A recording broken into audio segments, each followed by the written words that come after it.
오늘도 말씀 나누기 전에 앞뒤적으로 보시면서 한번 인사하겠습니다. 저는 집사님이 참 좋습니다. 이렇게 한번 인사하면 좋겠습니다.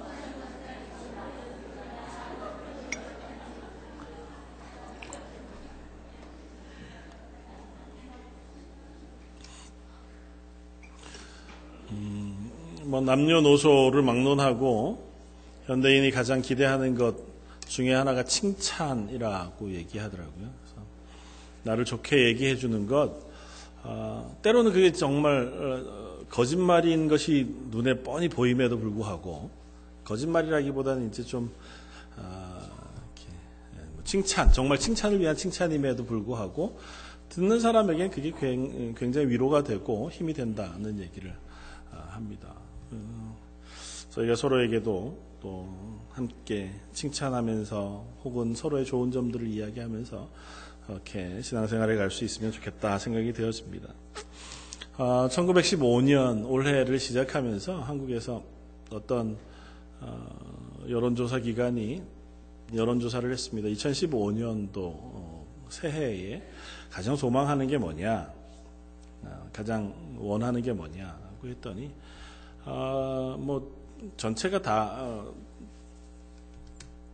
대상이 될 수는 없었으니까 어쨌든 대답한 사람들의 가장 많은 비율로 소망하는 바가 가계의 부채, 빚이 가계에 미치는 그 어려움이 줄어들었으면 좋겠다는 대답을 했더라고요. 두 번째는 취업을 좀 했으면 좋겠다, 안정된 직장을 가졌으면 좋겠다는 대답이었고, 세 번째는 좀 여유로운 시간, 자유로운 시간이 내 인생 속에 조금 있었으면 좋겠다.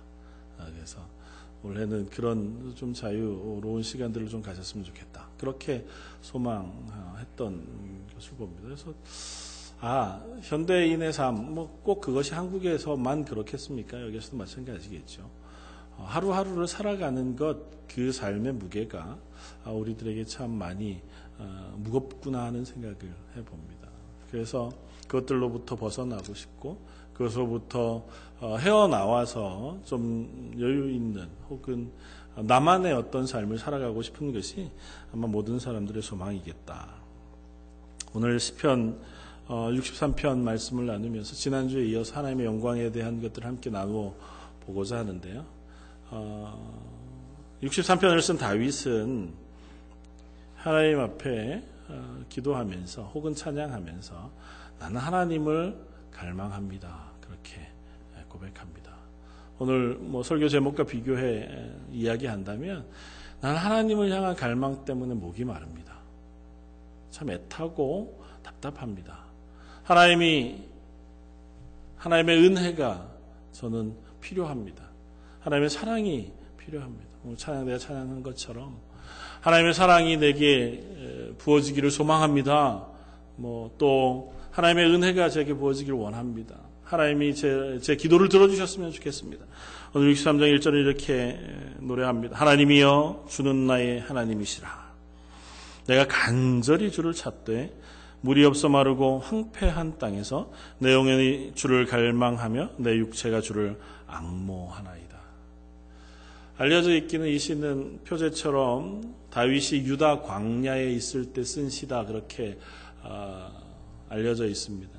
그런데 정확히 언제쯤인지는 잘 몰라요. 그러니까 유다 광야에 워낙 다윗이라는 사람이 유다 광야를 여러 번 갔었고 또 그곳에서 고난을 당하던 때가 한두 번이 아니었기 때문에 보통 둘 중에 하나겠다. 하나는 이 11장에 보면 왕이라고 하는 자기 고백이 나오는 것으로 보아서 다윗이 왕 위에 있다가 아들 압살롬에 의해서 왕위에서 쫓겨나가지고 몰래 도망쳐 나와 광야에 있던 그 고난의 시기가 아니었을까. 아니면 가장 유다 광야에서 많은 시간을 보내었던 사울의 칼을 피해서 광야 생활을 하던 그때쯤에 지은 시가 아니었겠나. 둘 중에 아마 하나쯤 되었을 것이다, 그렇게 생각합니다. 어느 때였건 다윗으로 보아서는 인생의 가장 힘겨운 때죠. 어디 의지할 만한 것도 없고 또 위로할 만한, 위로받을 만한 것도 없고 또 내 몸을 잘 누일 만한 것도 없는 그래서 그야말로 아주 척박한 위험 속에서 그리고 그 답답함 속에서 마치 사막에 홀로 버려진 것 같은 그 자리에서 하나님의 은혜를 구하고 하나님의 도우심을 갈망하는 그와 같은 찬양을 또 기도를 올려드리고 있는 것 같아 보입니다. 그러니까 얼마나 하나님의 도우심을 간절히 바라겠어요. 그 갈망 혹은 앙망이라고 하는 표현을 계속해서 쓰고 있는 것을 보면 하나님 정말 하나님이 제가 필요합니다. 하나님의 은혜가 필요합니다. 하나님의 도우심이 필요합니다. 고 하는 갈망이 있다는 것입니다. 그리고 그 갈망이 2절에는 이렇게 표현이 되었습니다. 내가 주의 권능과 영광을 보기 위하여 이와 같이 성소에서 주를 바라보았나이다. 지금 유다 광야에 있습니다. 그죠? 다윗이 도망쳐서 어쩌면 큰 위협으로부터 가장 힘겨운 상태에 있는 환경, 그것이 유다 광야. 유다 광야는 가보시면 사막이에요. 그러니까 숲이 있거나 나무가 있거나 피할 만한 뭐 그런 것이 있는 게 아니라 그냥 가도 흙밖에 없고 산도 그저 벌거숭이 흙산밖에 없는 바위로 된 산밖에 없는 그런 곳입니다. 아주 가끔 오아시스를 만날 수 있고 산에 햇빛을 피할 수 있는 굴이나 몇 개 있을 정도쯤일 텐데 그곳에 도망쳐 나와서 자기를 죽이려고 하는 사람들을 피해서 도망다니고 있는 그 다윗, 그가 내가 이곳에서 하나님의 도우심을 바랍니다. 하나님 내게 영광을 비추어 주십시오. 하나님의 은혜를 부어 주십시오. 지난주 우리가 살펴본 것처럼 인애를 베풀어 주십시오. 하나님께서 나를 향하여 그것을 소망 가운데 부어주시기를 원합니다. 그런데 그것을 다윗이 성소에서 그렇게 표현하고 있다. 다윗이 지금 성소를 향해 몰래 가서 기도하고 있는 것은 아니지 않겠습니까? 아직 다윗 때는 성전, 예루살렘 성전이 지어지지 않았으니까 아마 성막에서 제사가 드려졌을 것이고 성막은 여러 군데를 옮겨 다니면서 있었습니다. 보통은 실로에 있었고 움직여 다니기도 했는데 지금 다윗이 위협을 피해서 유대 광야에서 막 힘겨워하다가 그래 나 하나님 찾아야 되겠다. 그래서 이 성막이 있는 실로를 가든지 어디로 가서 그곳에서 하나님을 갈망하며 하나님의 영광을 사모합니다. 그러고 있는 것은 아니지 않겠습니까? 그럼 어디겠어요? 유다 광야에서 지금 기도하고 있습니다. 유다 광야에서 하나님을 바라보고 하나님을 사모하고 있습니다. 그런데 뭐라고 표현하냐면 제가 성소에서 주를 바라봅니다. 저와 여러분들은 훨씬 쉽게 이해할 수 있습니다.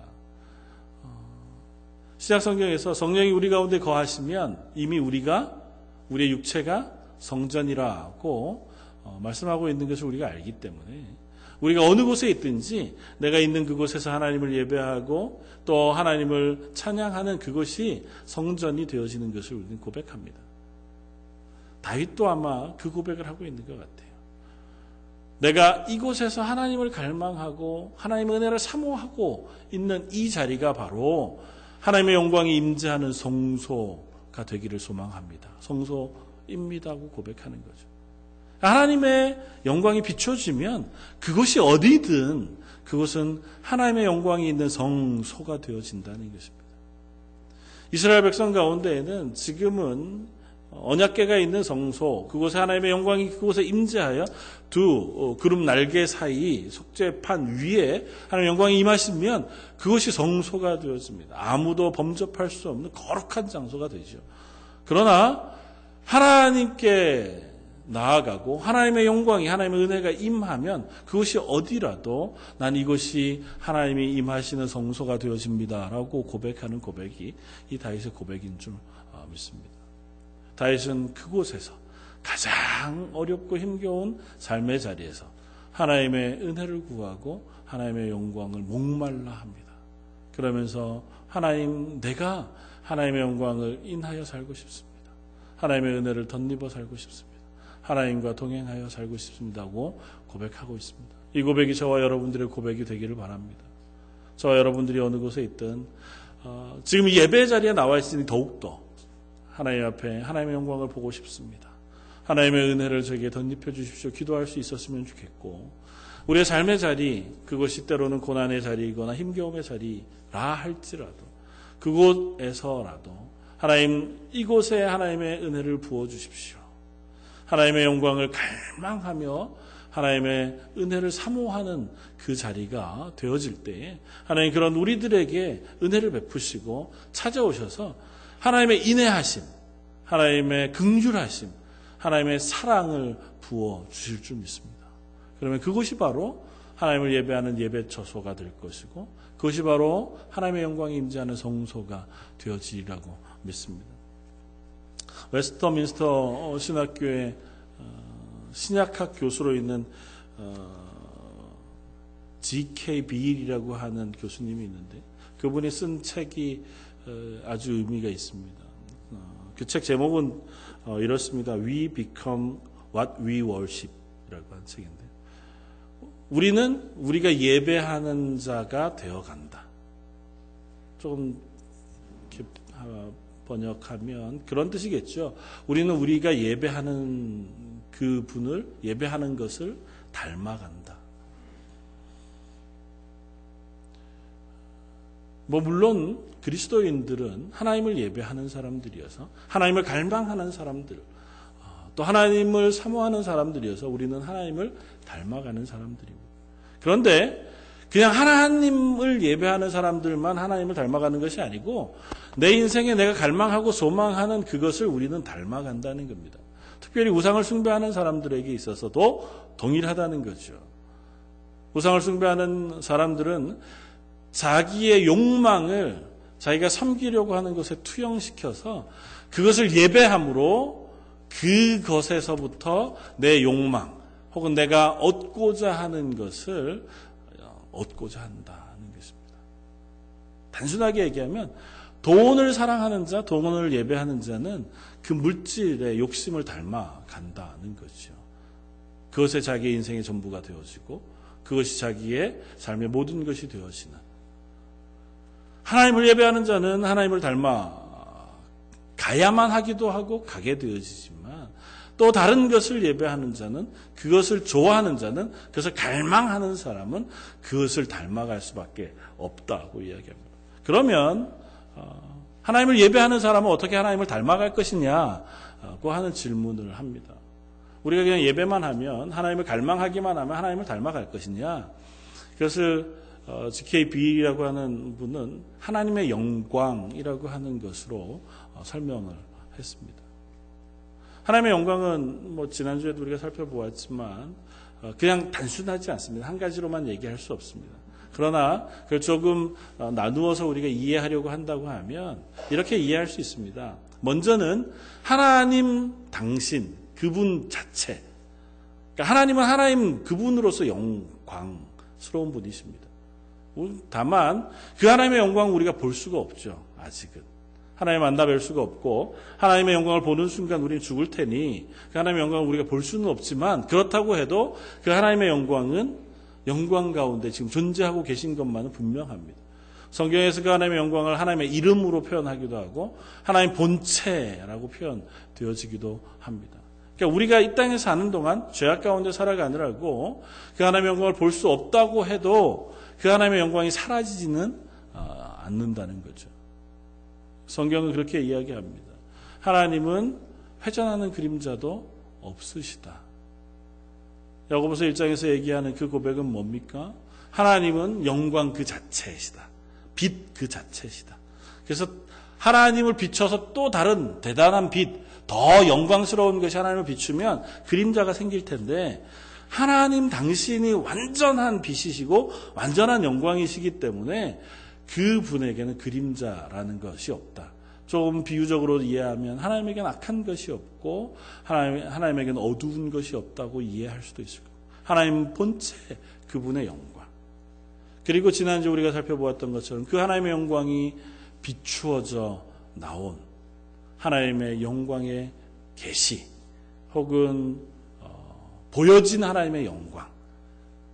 지난주 우리가 살펴보던 모세에게 나타나신 하나님의 영광, 혹은 말씀 가운데 임재해 주신 하나님의 영광이겠죠. 우리의 눈으로 볼 수 있는, 혹은 우리가 말씀으로 확인할 수 있는 혹은 우리의 삶 속에서 경험할 수 있는 하나님의 영광을 의미할 겁니다.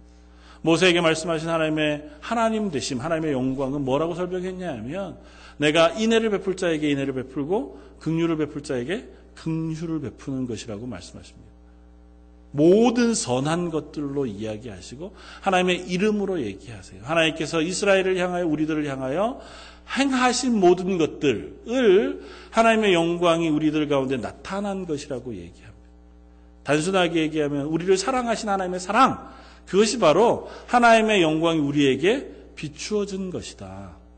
그래서 그 하나님의 영광이 가장 아름답게 그리고 완전하게 비추어준 것이 바로 십자가 위에 서라는 것입니다.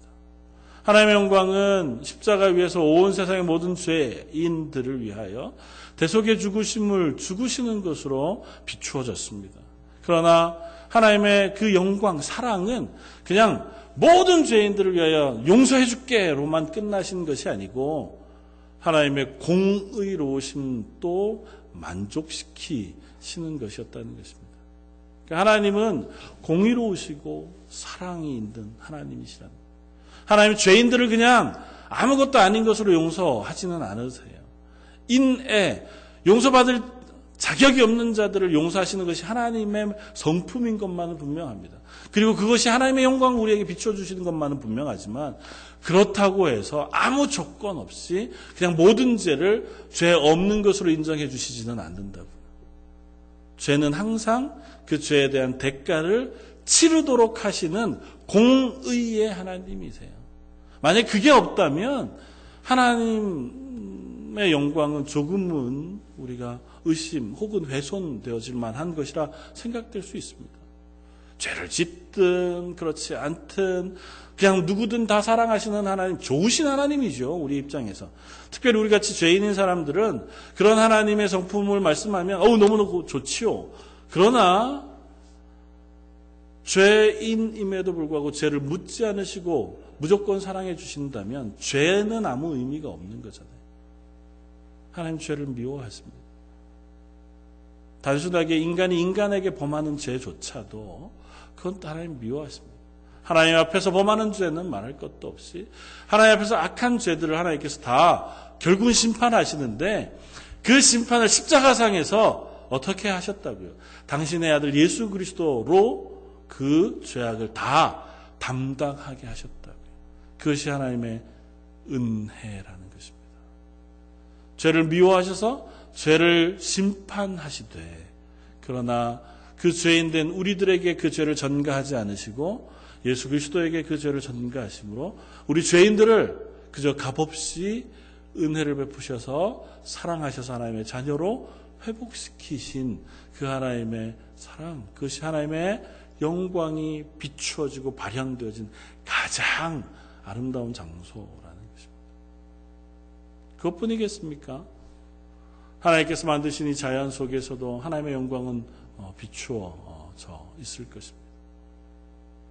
하나님의 사람들, 그들이 함께 살아가는 공동체 속에서 나뉘어지는 사랑, 또 그 성령을 닮아가는, 성령의 열매 맺어가는 그 모습들 속에서도 하나님의 영광은 비추어져 나올 것입니다.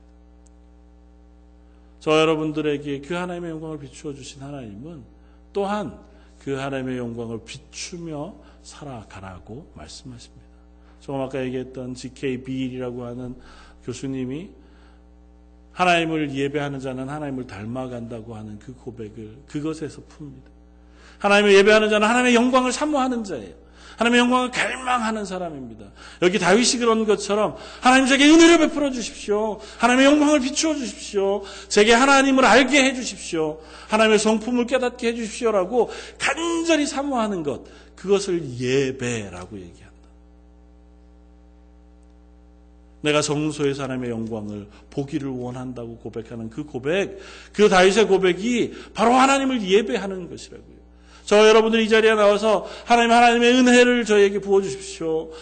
전능하신 하나님, 오늘 다윗이 고백하는 것처럼 주는 나의 하나님이시라 하고 고백하는 하나님은 나의 하나님이십니다.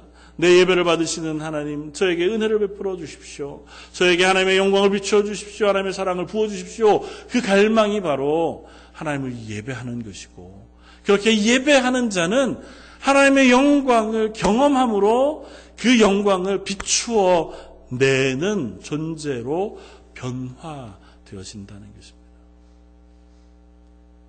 지난주에 살펴보았던 모세가 영광 중에 하나님의 영광을 보고 내려왔을 때 그 얼굴이 광채가 났던 것처럼, 그건 비유와 같은 말씀이죠. 우리가 하나님의 영광을 체험하고 은혜를 체험하면 그 삶에 하나님의 영광이 비추어져 나간다는 것입니다. 예수님이 말씀하신 것처럼 너희는 세상의 빛이라, 너희는 세상의 소금이라고 선언하신 것이 거기에서 연유합니다. 하나님 우리에게 빛 대신 하나님께서 우리에게 은혜를 베푸셔서 우리 가운데 성령을 부어주시고 우리에게 은혜를 부어주셨기 때문에 우리는 비로소 그 은혜로 인하여 하나님 앞에서 빛된 삶을 살아갈 수 있는 빛이 되어지는 것입니다. 우리는 자체로 빛을 낼 수 없습니다. 우리 자체로 애쓰고 수고해서 내 삶 가운데에서 빛을 발전해서 비추어낼 수 있는 존재 되지 않습니다. 그러나 우리는 하나님의 은혜를 경험함으로 그 은혜를 비추어낼 수 있는 존재는 될 수 있다는 사실을 성경은 이야기합니다. 하나님께서 내게 은혜를 베푸셨으니 저도 그 은혜 안에서 삶을 살아가겠습니다. 고백할 수 있다는 거죠. 하나님 내게 영광의 빛을 비추어 주셨으므로 그 영광이 내 속에서 또한 비추어져 나아가기를 원한다고 하는 것입니다. 하나님의 은혜를 경험한 사람, 하나님이 나를 용서해 주신 그 용서의 놀라운 감격을 경험한 사람, 그 사람이 어떻게 이 땅 가운데서 형제를 향하여 용서하지 않을 수 있겠느냐고 묻는 것과 다름없습니다. 예수님의 비유 가운데 끊임없이 말씀하시다. 우리를 향하여 하나님께서 허락하신 용서와 은혜는 마치 1만 달란트 빚진 자가 그 빚을 탕감받은 것과 같다는 것입니다. 하나님 우리를 향하여 베풀어 주신 은혜, 그 은혜의 풍성한 빛은 우리가 감당할 수 없는 그 놀라운 영광의 빛을 우리에게 비춰 주신 거예요. 내가 받을 수 없는 사랑, 내가 기대할 수 없는 은혜를 하나님께서 우리에게 붙여 주신 것입니다. 그러므로 그 빛을 받은 우리가 우리의 삶 속에 100달란트 빚진 내 형제를 향하여 기꺼이 그 빛을 탕감해주는, 그를 용서해주는 삶을 살아갈 수 있다는 것입니다. 하나님의 은혜가 내게 풍성하면 할수록 우리는 넉넉히 그런 삶들을 더 살아낼 수 있을 겁니다. 하나님께서 내게 베푸신 사랑이 풍성하게 경험되어지면 될수록 우리는 더 많은 이들을 향하여 사랑의 말들을 내어뱉을 수 있을 겁니다. 오늘 제가 칼럼에 온유함이라고 하는 글을 썼는데요. 온유함도 마찬가지입니다. 하나님께서 내게 베풀어 주시는 은혜가 너무너무 크기 때문에 내가 내 힘을 내 마음대로 쓰는 것이 아니라 하나님 말씀 아래 두는 것입니다. 마치 애완동물들이 혹은 힘 있는 동물들이 잘 조련되어져서, 특별히 말 같은 그들이 물론 그게 좋으냐 나쁘냐 다 떠나서 잘 조련되어져서 자기의 있는 힘을 있는 그대로 자기 마음대로 쓰는 것이 아니라 자기와 친밀하게 같이 있는 그 조련한 그 사람의 말을 따라 자기 힘을 제어하는 것처럼 저 여러분들이 가진 모든 것들 역시 하나님이 내게 베푸신 은혜로 인하여 내가 내 힘을 그 하나님의 말씀 아래 기꺼이 두는 것, 그것을 온유함이라고 표현한다. 성도들이 하나님의 영광을 비추어 내는 존재로 부르심을 받았습니다. 저와 여러분들이 하나님의 영광을 비추어 내기 위해서는 먼저 하나님의 영광을 보아야 하는 줄 압니다. 하나님의 영광이 내게 주어지고 그것이 내 속에 경험되어지고 내 속에 확인되어질 때 우리는 그것으로 인하여 우리 삶 속에 그 영광을 비추어내고 은혜를 나누어주고 사랑을 나누어주는 사람이 되어줄 수 있다는 것입니다. 하나님의 은혜가 뭔지도 전혀 경험한 적이 없고 그것을 갈망하지도 않고 소망하지도 않고 하나님 앞에 나오기는 하지만 예배의 자리에 서기는 하지만 하나님이 내게 베풀어 주실 은혜에 대한 기대도 전혀 없고 그것에 대한 소망도 갈망도 없이 우리가 있다면 우리가 그 하나님의 은혜를 어떻게 경험하겠습니까? 물론 하나님이 은혜 베푸시는 방법은 얼마나 네가 나에게 그 은혜를 사모하느냐 그렇지 않느냐에 따라서 내가 은혜를 주고 말고 그걸 결정할 것이다 말씀하시지는 않아요. 하나님의 은혜는 값없이 주는 것이라 분명히 말씀하십니다. 우리가 애쓰기 전에 하나님께서 우리 속에 깨닫게 하시고 부어주셔서 우리를 구원의 은혜 혹은 하나님의 사랑의 감격 속으로 인도해 가신다고 하는 사실을 분명히 이야기합니다. 그것이 하나님의 성품인 인애하심, 굳이 베푸지 않아도 될 사랑, 굳이 주지 않아도 될 구원의 은혜를 베푸시는 하나님의 성품 속에 완전히 드러난다고 표현합니다. 그러나 성경은 또 그런 하나님의 은혜를 갈망하라고 이야기합니다. 주 예수를 믿으라. 그리하면 너와 내 집이 구원을 얻을 것이다. 내가 먼저 믿기로 작정해야 하나님 내게 구원의 은혜를 베풀어 주시는 건 아니에요. 그러나 성경은 거듭거듭 그럼에도 불구하고 우리들에게 요구합니다. 하나님 앞으로 나와라. 구하라. 찾으라. 갈망하라. 소망하라. 그 하나님을 향하여 부르짖으라. 믿으라. 그것은 우리가 하나님 앞에 나아가 그 결단을 가지고 소망하며 나아갈 때 하나님께서 우리에게 풍성히 부어주시겠다고 약속하는 약속, 그 본문 가운데 끊임없이 나타납니다. 그래서 어떤 분은 이런 말씀을, 이런 비유를 통해서 설명하는 것을 읽은 적이 있습니다. 정확히 제가 어떤 분인지 기억이 안 나는데요. 이런 거죠. 어떤 사람이 하나님 나라 천국 문 앞에 섰습니다. 천국 문 앞에 섰는데 여기 가고 싶은데 어떻게 들어가야 되겠는지 잘 모르겠는 거예요. 문에 쓴 글들이 있어서 읽어보았습니다. 문에 뭐라고 쓰여져 있냐면 천국 문 바깥에 누구라도 들어오기를 원하는 자는 들어올 수 있는 문 이렇게 써져 있더라고요. 그럼 잘 됐다. 난 정말 천국 가고 싶으니까. 문을 열고 들어갔다는 거죠. 문을 열고 들어가서 문을 닫고 보니까 안쪽에도 뭐가 쓰여져 있더라는 거예요. 안쪽에 뭐라고 쓰여져 있냐면 창세전부터 구원하시기로 작정된 사람만 들어올 수 있는 문. 성경이 얘기하는 것은 이 양면이 다 있습니다. 구원의 은혜를 하나님 편에서 우리 쪽에 말씀하실 때 우리를 향하여 하나님의 구원은 창세전에 이미 계획되어져 있는 것이라고 말씀하세요. 우리를 향하여 거저 주시는 것이라고 말씀합니다. 우리가 내 의지로 획득하지 않는 하나님이 선물로 준 것이라고 분명히 말씀하세요. 그러나 성경은 또 끊임없이 우리들을 향하여 네가 구하여야 하고 네가 붙잡아야 하고 네가 갈망해야 하며 네가 찾아야 한다고 말하고 있다는 것입니다. 사랑하는 성도 여러분, 왜 다윗이 하나님을 향하여 이와 같이 애타는 마음으로 내가 여호와를 갈망합니다, 앙망합니다, 주의 성소에서 주의 영광을 보기를 원합니다고 고백할까요? 그것이 우리 성도들이 살아가는 또한 방법이기 때문이기도 한 줄 압니다. 하나님의 은혜를 베푸시지만 우리가 그 하나님의 은혜를 사모할 때 우리는 그 하나님의 은혜를 더 풍성히 누릴 수 있는 줄 믿습니다.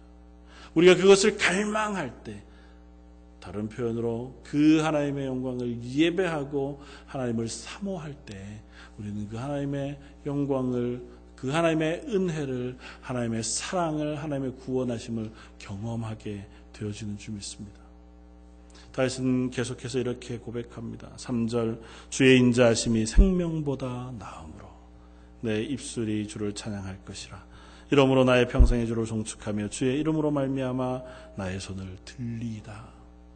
뒤에 보면 내가 밤중에 침상에서 새벽에도 하나님을 바라고 소망한다고 기록합니다. 그가 하나님을 찬양하고 하나님을 향하여 두 손을 듭니다. 빈손을 들고 하나님의 도우심을 구하고 하나님의 은혜를 사모하기를 밤중에도 새벽에도 한다고 고백합니다. 왜요? 인자하심이 생명보다 나음으로. 하나님이 나를 향하여 베풀어 주시는 은혜와 하나님이 나를 향하여 베풀어 주시는 사랑이 내 생명보다 낫기 때문에 내가 내 생명을 위하여 수고하는 그 다른 어떤 것보다 하나님의 은혜를 구하는 것이 더욱더 내게는 소중한 줄 알아서, 그리고 그것으로 인하여 경험되어지는 은혜가 너무도 크고 놀라워서 내가 하나님을 향하여 두 손 들고 찬양하며 예배하며 하나님의 은혜를 구한다고 고백하는 것입니다. 여기 앉아있는 저희 런던 제일장로의 성도 여러분, 여러분들의 모든 삶 속에 그 하나님의 은혜가 경험되어지기를 주님의 이름으로 축원을 드립니다. 어떤 자리에서가 우리가 기도하다가 아니면 예배하다가 아니면 내 삶 속에 말씀을 묵상하다가 아니면 일상의 삶 속에서 내 삶을 살아가는 와중에 우리의 자녀를 위하여 혹은 내 가정을 위하여 애쓰고 수고하고 땀 흘리는 그 가정 속에서라도 우리가 하나님의 은혜와 하나님의 영광을 소망하며 바라볼 수 있게 되어지길 원합니다. 하나님이 내 인생 가운데 찾아오셔서 내게 여전히 함께 하시며 동행하시며 우리에게 부어주시기를 기뻐하시는 그 하나님의 은혜가 경험되어지길 바랍니다. 그리고 그 경험되어진 그 하나님의 은혜가 나를 통하여 또 다른 이들에게 비추어져 흘러나가게 되어지기를 또한 바랍니다. 저와 여러분들 때문에 내 사랑하는 이가 내 주변에 있는 사람들이 하나님 참 좋은 분이구나. 하나님 참 멋진 분이구나. 하나님은 긍휼하신 분이시구나. 하나님은 인자하신 분이구나. 그렇게 알아갈 수 있는 은혜가 있기를 바랍니다. 그 모든 자리에 서기 위하여 저와 여러분들이 예배 때에도 혹은 집에서도 어느 자리에서도 하나님의 은혜를 목말라 하고 그것을 애타게 갈망하며 예배할 수 있는 저와 여러분들 되시기를 주님의 이름으로 부탁을 드립니다. 같이 한번 기도하겠습니다. 우리 말씀을 생각하면서 한번 기도하면 좋겠습니다. 하나님, 저희들에게 하나님의 은혜를 부어주십시오. 저희가 잘 모르지만 하나님께서 우리에게 하나님의 구원과 하나님의 하나님 되심과 하나님의 영광의 그 놀라운 것들을 비추어 주십시오.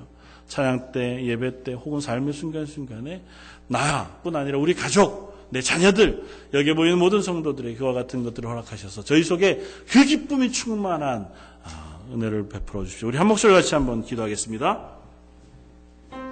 사랑하는 풍성하신 하나님, 저희들에게 말씀해 주시고 또 저희들에게 은혜를 베푸시기를 기뻐하시는 하나님, 저희들 안에 배부를 꿇고 나아갑니다. 아버지, 저희들의 인생은 저희로서는 만족할 만하지 못하고 저희로서는 그 어떤 아버지 하나님의 기쁨과 감사를 넘쳐나게 할 수 없지만